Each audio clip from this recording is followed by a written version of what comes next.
this is the slides. Shout if you don't see the slide here. Okay, now it's all good. Recording now. Okay.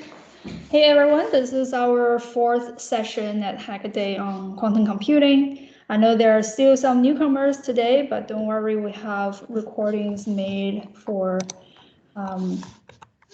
people to look back. So everything is on the Hackaday project. You can find the slides and the recording. So we had 3 sessions in the past. These are the concepts that we covered before. So just to recap, in the last 3 sessions, we talked about some basic concepts for quantum computing. Primarily, the superposition is a main reason for the second and the third interesting aspects of quantum mechanics. So interference is showing the result. So the result of interference is what we see in measurements. And entanglement is another strange thing enabled by superposition that when qubits are entangled, their results are correlated. So those are the 2 main or 3 main things that we covered in the last 3 sessions. If you missed them, don't worry, you can go back to the recording. But those are the fundamental basics of quantum mechanics that we are using in quantum computing. So today we're going to talk about actually how do we make use of the qubits. We've described what a qubit is with some mathematics, and also just conceptually is like the classical bit, but then superposition allows it to be at a percentage, certain probability of being state 0 and certain probability of in state 1. And we can, of course, describe it differently with a graphic view. So here, a graphic representation of a real number. We are all very familiar. When we were kids, we learned that we can draw them in a line. And it's just a real number that you can get different lengths for different numbers. When it becomes a complex number, when we are talking about complex number, we can then represent it in coordinate that will show you both the magnitude and the phase. So that's how we can graphically represent complex numbers.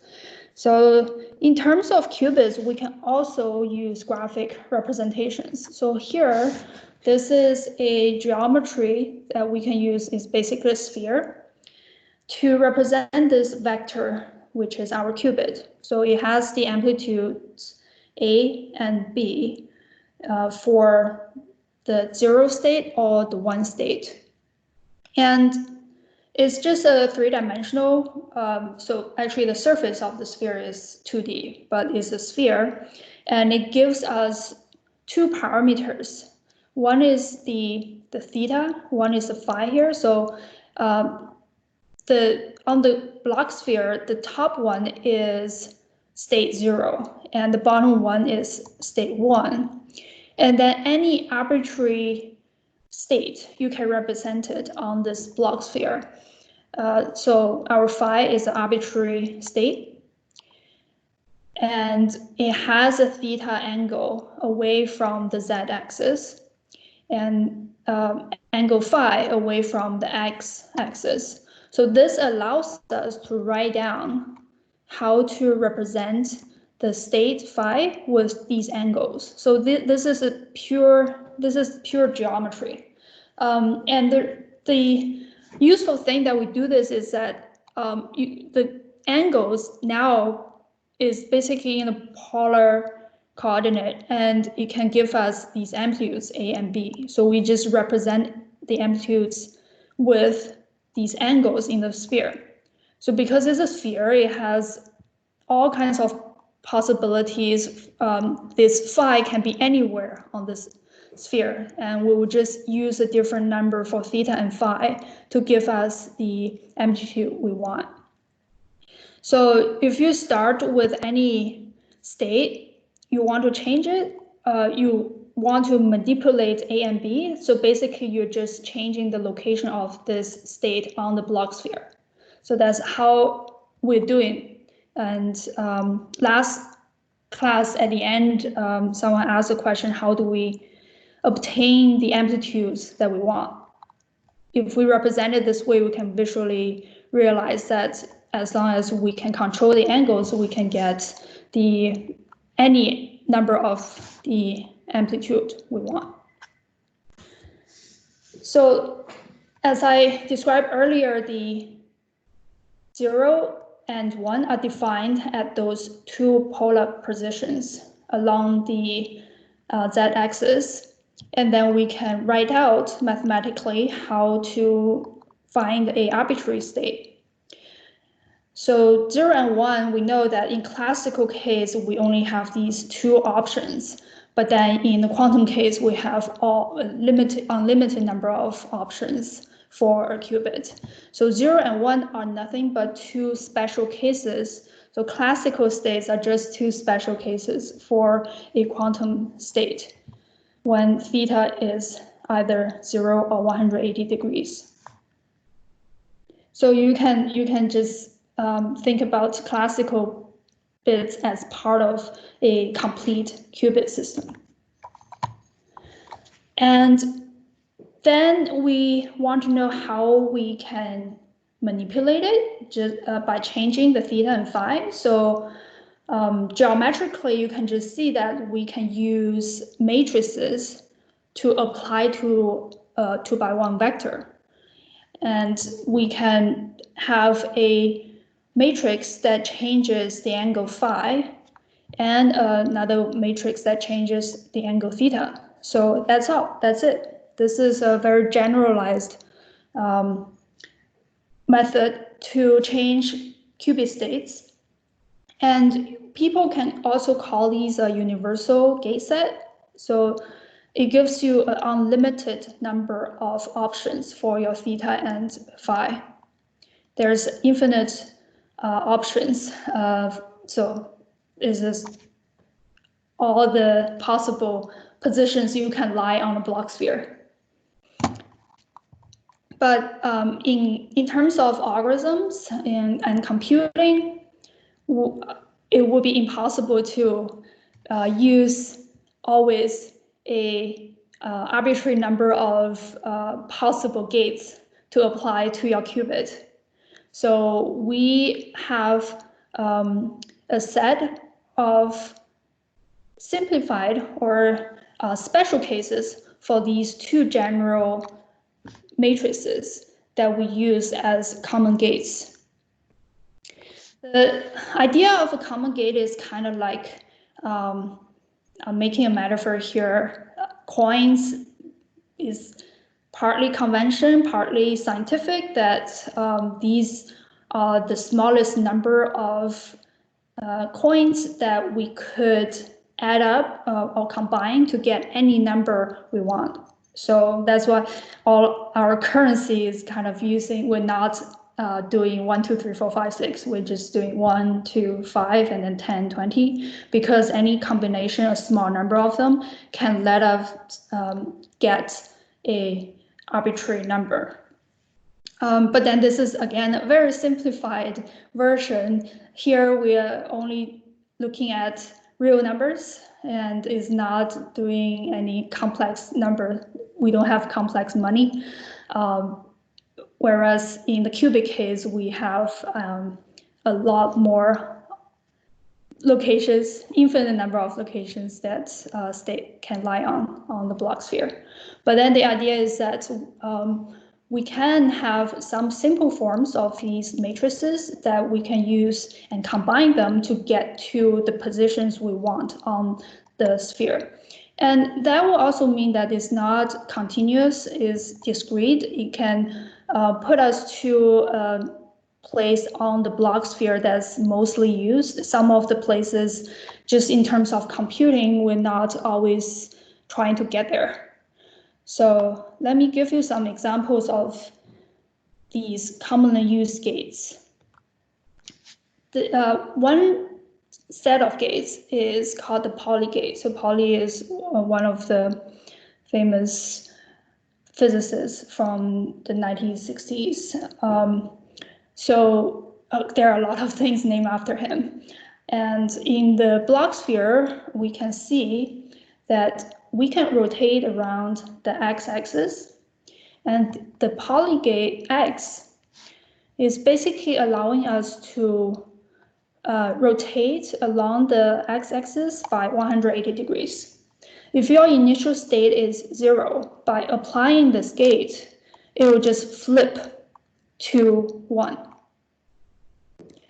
And it's the same as the NOT gates in classical case. You're just flipping zeros and ones. So if you can rotate around the x-axis, you can also rotate around the other two axes. So for example, y-axis, and then also the z-axis around, so the z gate and the y gates. The I and minus signs here are just phase that's added. If you do the math, if you want to use the matrix, generalized matrices, and try to apply a particular angle like 180 degrees and check these out, you see you will end up with some phase factors added in them. So y is rotating around y-axis, and z gate is very commonly used. It's just rotating here. You don't actually change the qubit other than adding a phase there. And this is also redundant. We actually just need x and z, the two gates, in order to get a y gate. So you don't have to actually use y. So if you don't believe it, try to calculate it, apply a z and x in series, and then see if you can get this matrix out. And here is again to show you graphically how x is rotating around z is changing phi, and then x is z is rotating around z-axis and changing phi, and x is rotating around x, changing theta. And I would highly encourage you to. I told people to bring paper and pen to this class to check if this is the case. Just try a matrix multiplication and see if this is the case. And I hope that everyone has paper and pen by their desk. I will be surprised if you don't have it on your computer, on your desk. Another very useful gate is the Hadamard or H gate. Hadamard is again a person's name. Is a 2x2 matrix that has square root of 2 for all the elements, and they're almost so the quadrants are almost identical, except the last one has a minus sign here. So I would like to have you guys try to do this matrix at a multiplication onto either the 0 state or the 1 state. Just try it out to see what you get. And do people still remember how to multiply matrices? You can comment here in messaging.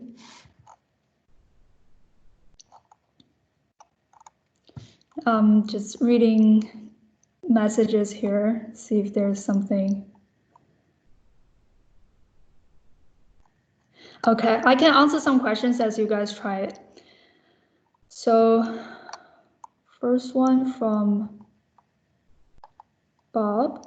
The equation makes 0 and 1 vectors look orthogonal, but the sphere shows them, yeah, so they're on the pole. So don't consider the Bloch sphere as any geometrical representation or any physical geometry of anything.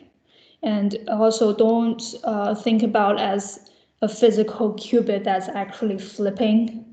It is just a mathematical representation for you to visualize it.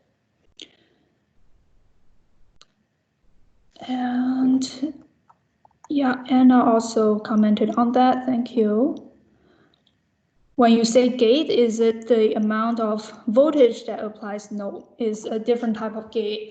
So this is a common conventional naming after the classical logic gate. This is the quantum logic gate, which is just a operation that you apply to your components in your algorithm. So it has nothing to do with voltages, although it does. It actually, yes, in some sense, if you build a certain type of hardware that uses voltage to control the qubits, then it is dependent on the voltage, but it's not like a one-to-one mapping to your physical circuit and algorithm. So I'll get back to these. Let's review the answers. I hope you guys get finished. So what I expect you to do is to do this matrix application to the vector. If you start with 0, then you should get this vector out. So that's putting 0 and 1 in equal probability. And we call this, we simplified it as a plus sign. It's a new state. If you use 1 as your initial state, then you will get, again, equal probability, but with a minus sign. And as we previously talked about amplitude, that they could be plus, minus, or even complex. So these are two, again, polar states. And if you represent them on the block sphere, they are in between the 0 and 1 state. And it's pretty intuitive that you're just changing the axis from here to this one. And in a way that you could say that if you start with a classical 0 and 1 case, then the Hadamard gates could put your system in a quantum mechanical case when 0 and 1 are in superposition. And here are some other commonly used gates. They are all derived from the Z gate. They're just a subset, and they can rotate around the Z-axis by different degrees. So these are all for single qubits. And I wanted to show that the block sphere, when you first learn about this quantum gate and manipulation of qubits, is an easy tool for you to visualize what's happening to your qubit. And here is a short video from IBM a long time ago. They were trying to show that in terms of bits, you only have 2 options, but then in the classical, in the quantum bits, then you will have all these different options that could be represented on block sphere. But we already see that we're already using a 3-dimensional object to visualize these this 2-by-1 vector. If you had more qubits, that would be multi-dimensional. And as humans, we wouldn't be able to visualize it. So this graph here is trying to put a 5-qubit into a sphere, but this is a multi-dimensional sphere, so it doesn't actually help us. So block sphere is a nice representation when you're only using single qubit. But then if you scale it to multi-qubits, it's not going to help. So that's that. And when we go to multiple qubits, we will not be using block sphere anymore, unless you're looking at them individually.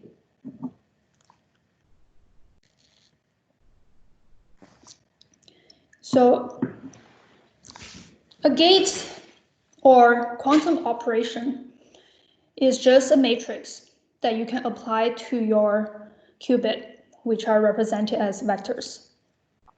There's no requirement of how the matrix looks like, except it needs to be unitary. So those of you who study maths would know what unitarity means. if not, here is the definition, but don't worry about it so much. Why do we need gates to be unitary? That's more important. It's because we need to make sure that the quantum gate is reversible.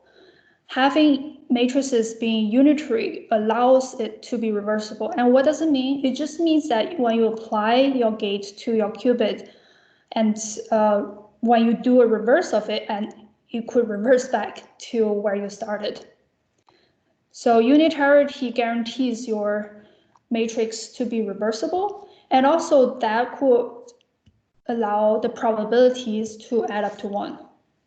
And the reason, the definition of unitarity is basically is called is a dagger. Dagger means the complex conjugate transposed, and if you time these two, you will get the identity matrix, and that's all it means. That's unitary. So you can try this math later if you like.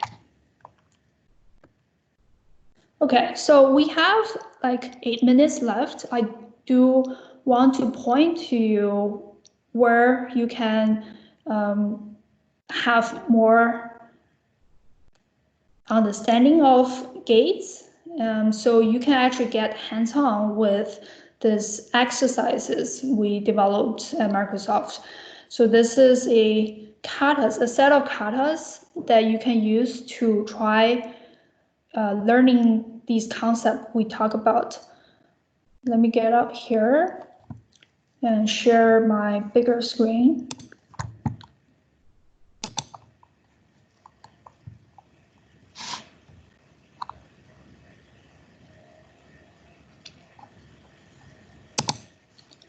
And you should be seeing both of my screens now.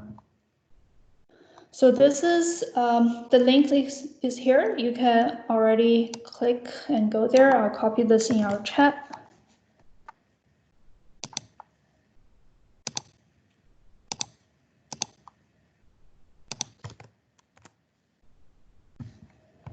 And we should go to the single gate exercises.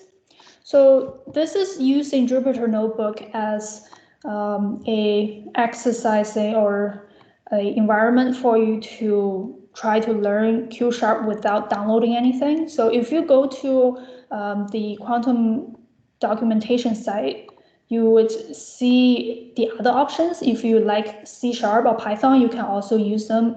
You need to download the Visual Studio or Visual Studio Code and then have these as your drivers. Or you can use this Q# Jupyter Notebook option that does not require you to download anything. And that's how these katas are developed on. So this is for you to know later when you want to do development yourself, you can have these options.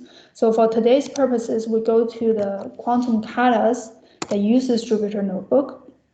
It's really nice for this kind of workshops and exercises. You don't have to download.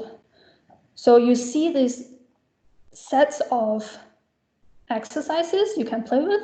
We have a folder for superposition, so you can go back to superposition and do some exercise there. But I remember there's probably knowledge required about the gate required for you to do exercise here. So we can look at this later. So today you can just go to basic gates because we only talk about single qubit gate so far. We will talk about multi-qubit gates later. So you would go here and then use the basic gate katas.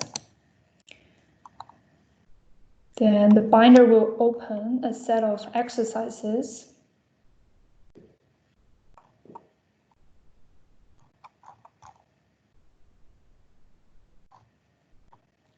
Takes a while to load. So part 1 is single qubit gates. It has some explanations and then also direct coding exercise. I haven't taught any coding in the class, but actually the nice thing about this is you don't have to know. You don't have to have any coding experience, because Q# is written in a way that is so high level, it's so direct. You just write down whatever application you want to your circuit or qubit. So like for this case, for example, if you start with 0 or 1, a qubit state in this, change the state of the qubit to alpha 1 plus beta 0. So it's flipping this initial gate. And which gate do we use? We just learned is X gate. So all you do is to just apply X to your qubit Q. That's it. So I would highly recommend that you use this as a way to exercise and familiarize yourself with the concept we talk about today for gates. So I think that's it for today. I would look at the questions. And the kata is a way for you to do a zero friction conceptual exercise to familiarize with programming. Once you get into developing quantum algorithms, you would start to look at things that's further down behind this high-level language. But Q# is written in a way that you don't have to worry so much about how you individually construct your qubits.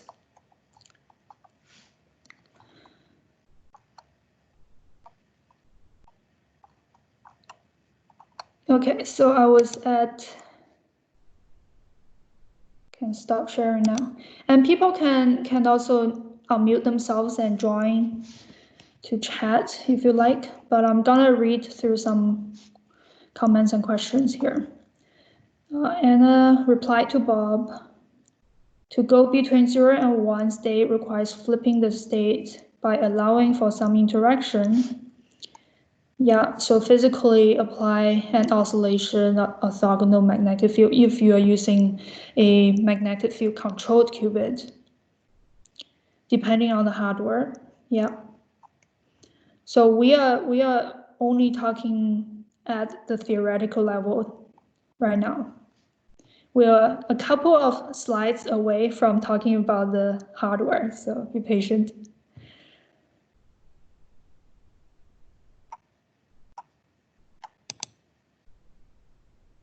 It can be a voltage. Yeah, okay. And that's already answered that. Okay, sorry, Omkar, you asked which matrix should we multiply? Apologize that I didn't see this earlier, but I hope that the Hadamard gate that I showed was answering the question. And also one more word about the Hadamard gate here. So this minus sign here is the significance that if you have all of the numbers the same without the minus gate, you would not be able to distinguish the states. So if you right now apply a H gate to 0, you get a plus, and then you apply a H gate to the plus again, it will reverse back to 0. You should try doing that.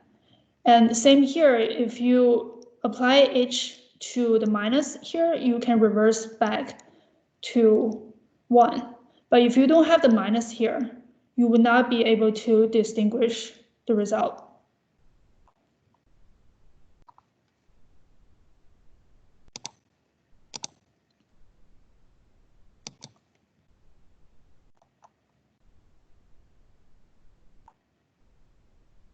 Is there no such thing as relative phase when the state of the qubit is 1 times 0 plus 0 times 1, or what? Barry, I don't quite get your question here. This looks here as if the first case you just have 0 and the second case you just have 1. What do you mean by relative phase? I think Anna answered that question. Okay. Anna, you should be my TA, my teaching assistant. Thanks for answering that.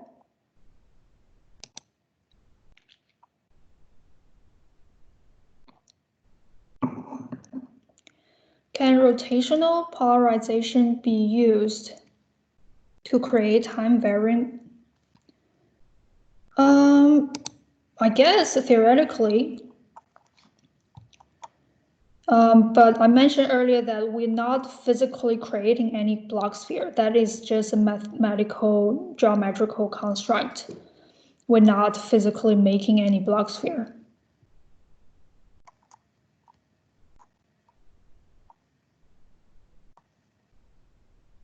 Yeah, great. I like that people appreciate the hands-on part.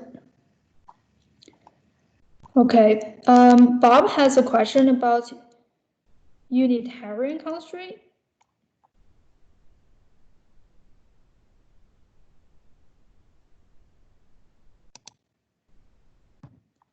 And what is your question, Bob?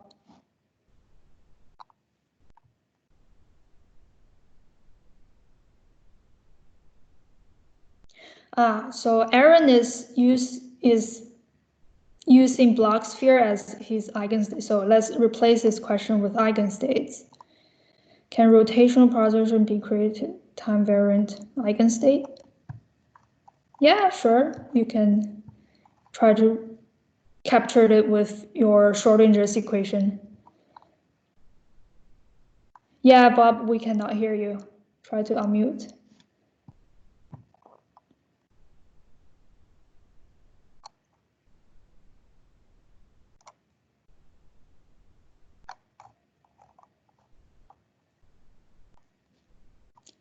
Okay, is there any further questions? Otherwise, we can finish early today. Oh, can you hear me? Yeah, okay. Hey, Bob. Oh, yeah, hi. Yeah, so when you were talking about the constraint of matrices being unitary, were you saying that only matrix operations that are unitary are useful for quantum computing? Or are you saying that all operations, all physical operations would be unitary? No. Yeah, so we are only using unitary matrices as gates. I see. So you could apply some physical operation on a qubit that isn't unitary, but then it wouldn't be very useful. So actually, the measurement is a non-reversible, not unitary operation. So yeah, when you do a measurement, you kind of mess up your system. But as we saw before, that is actually we are detecting the result of interference. And previously, people like to say your system collapsed to a state that you observe. So measurement is not a gate. Okay, great. That clears that up. Thanks.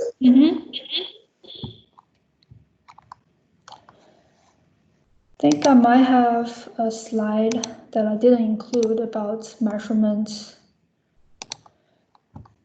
and the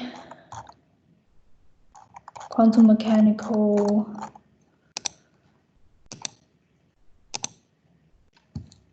representation there. So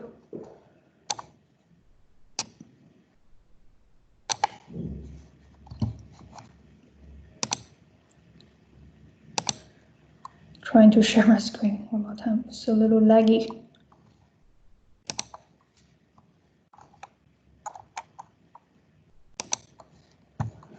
So remember I mentioned wave functions and expectation values for your system. You can describe it using wave functions. So measurement is basically an expectation of your operator M. And that is a given observable. And you basically doing is because it's a statistical system, you have to do measurements many, many times to get a expectation value. out of your system. So every time you do a measurement, you get this probability, which is amplitude squared, times is result of that one time. And then the expectation value is all of the possible outcomes adding up. So in a way, you can see it is a result of interference. The more of the same result you get, the more likely that result is. And this is trying to show is not, you can also write it out as a operator, but is not a gate. So the fact that you would do multiple runs and take multiple measurements to get the most likely result, is that seen as a temporary situation because the hardware isn't accurate enough yet, or would that always be true? It is fundamentally how quantum computing works, or quantum mechanics works, is a probability with a consequence. So you would do a measurement 1,000 times. If you get 500 times of, just say you have 1 qubit, if you get 500 times 0 and 500 times 1, you know that your state was in the plus state, which is the superposition of zeros and ones with equal probability. And similarly, you can get like 10 times of 0 and 90 times, 100 times of 0 and then 900 times of 1. Then you know your system is more likely to be in the 1 state. So some of these exercises that you can try later would require you to do measurements. So we've talked about measurements, so you can definitely try to do the measurement exercises. And then you will see many examples that it asks you to do several measurements to get the statistical results.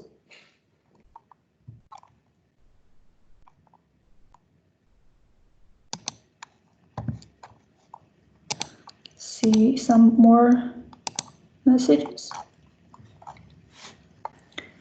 Can you measure too much to perturb the state? Yeah. Physically, every time you do a measurement, you have the risk of entangling the environment with your state. So there is probably a limit for certain hardware. I don't know exactly how many times we can do measurements on any particular hardware, but measurement itself is a very difficult thing to do.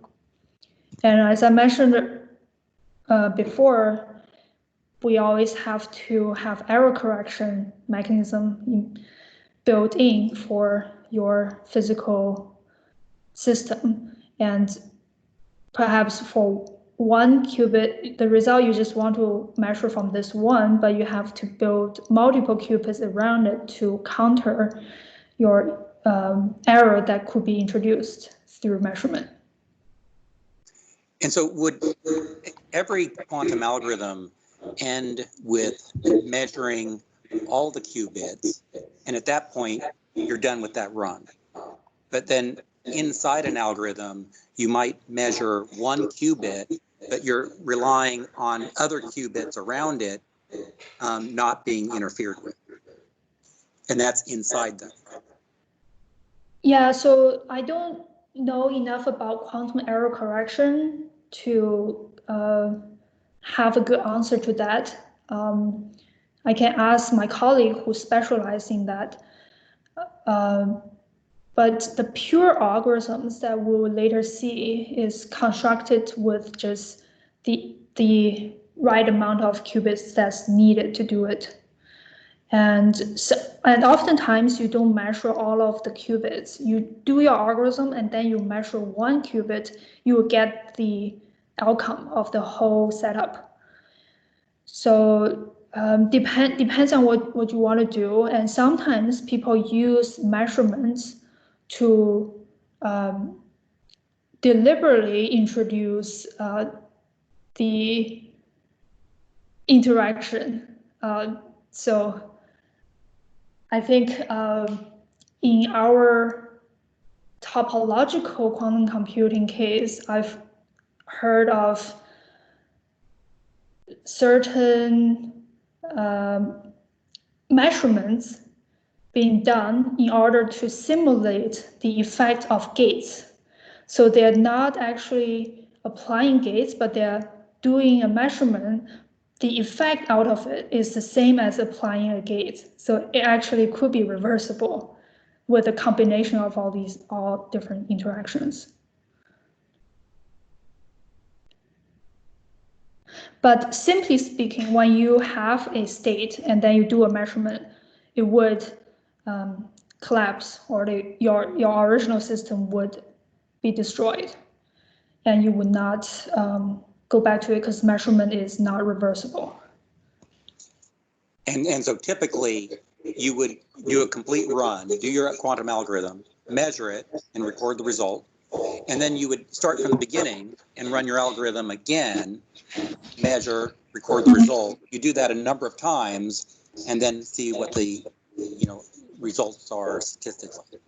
Yeah, in principle.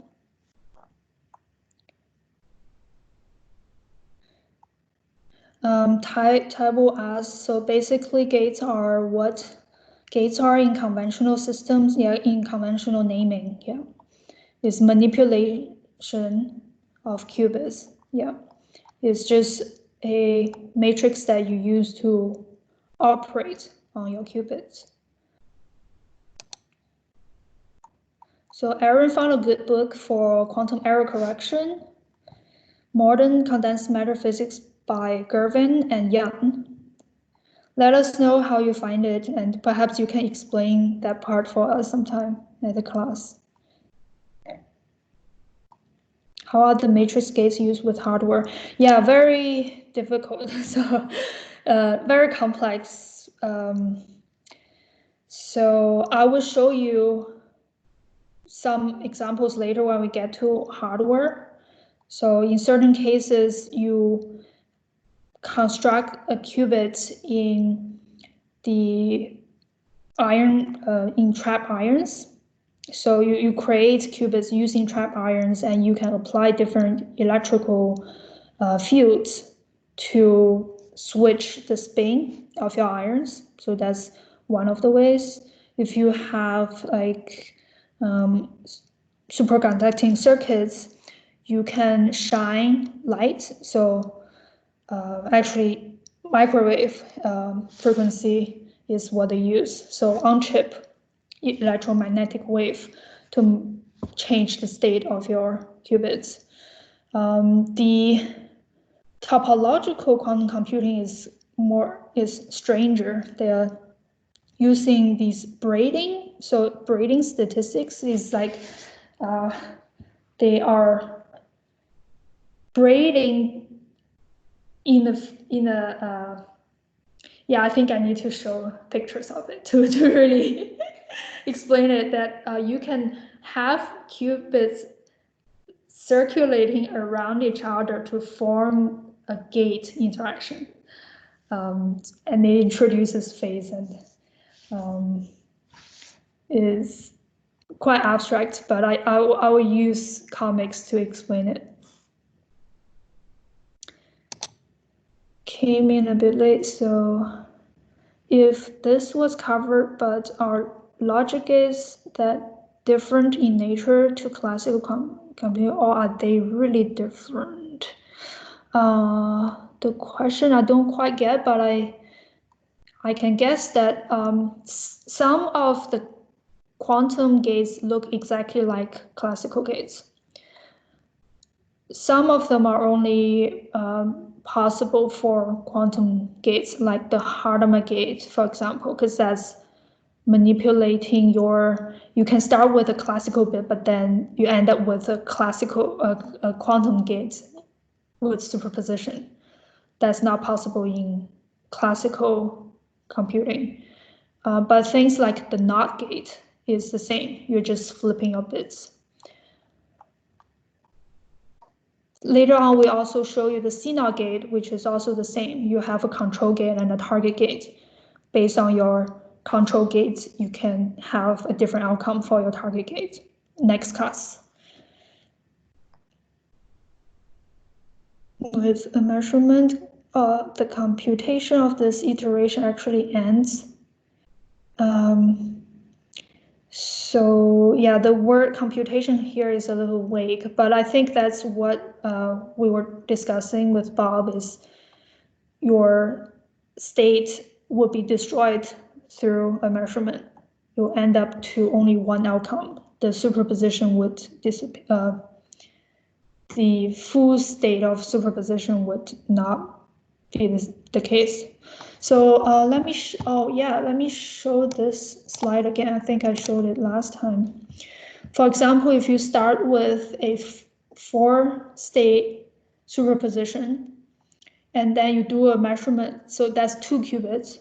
You do a measurement of one of the qubits and find out that the first one is 0, then you can obtain a probability of p, which is determined by these 2 amplitudes here, and you have a p probability of getting a new state out after the measurement, only with these 2 options left.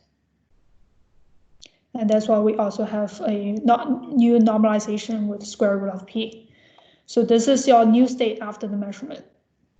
That was your state before.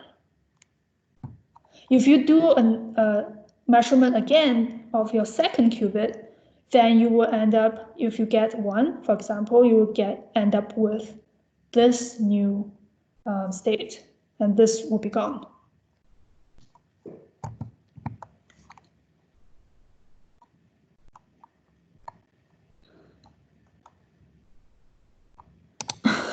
Aaron's very excited about topological quantum computing. All right, yeah, thank you very much. So we're about time. I'm gonna save the recording and post it on Hackaday. You'll find it with the slides together. Thanks a lot. See you next week. Thank you. Another great class. Thank you, you too. Thank you very much for teaching this. Thanks a lot.